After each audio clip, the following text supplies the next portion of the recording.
Nothing they could do to save that home, but a lot that they could do to save the neighborhood. It's the traumatic video that put the Waldo Canyon fire into perspective. Firefighters working together, trying to save homes and get a hold of the most destructive fire in Colorado history.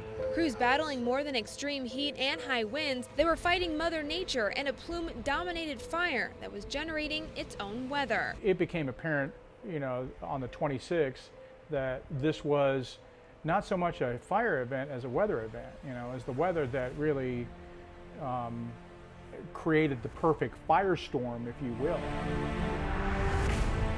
And it's Mother Nature that would make the biggest impact as she pushed the Waldo Canyon fire through Queens Canyon. You can see from this time lapse of the Tuesday the first property was destroyed that a weather system is moving behind the plume of smoke. And instead of shooting straight up, it's now gone horizontal as a thunderstorm and fire plume collapse, pushing 65-mile-an-hour wind in a 360-degree angle. The worst case scenario had happened and firefighting turned into fire protection. But what locals saw when they returned to their west side homes wasn't complete destruction.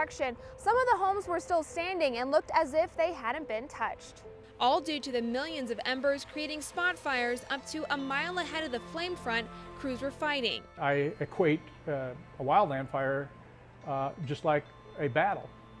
You know who your enemy is, and if you can't see your enemy, you can't deal with your enemy. It wasn't until this shortwave infrared video was given to the Colorado Springs Fire Department 2 weeks after the Waldo Canyon fire that CSFD really knew what they were up against. No one saw this. No one could see this. This is heavy, heavy smoke. You can see as millions of embers are lifted up into the plume and pushed hundreds of feet into the sky ahead of the fire. Now you're seeing kind of a tornadic pattern on the right side of the screen there. It takes only 13 seconds for this tree, sparked by an ember, to go up in flames. The same flames that would destroy 346 homes. This invaluable video gives the men and women on the line a chance to see through the smoke they were fighting.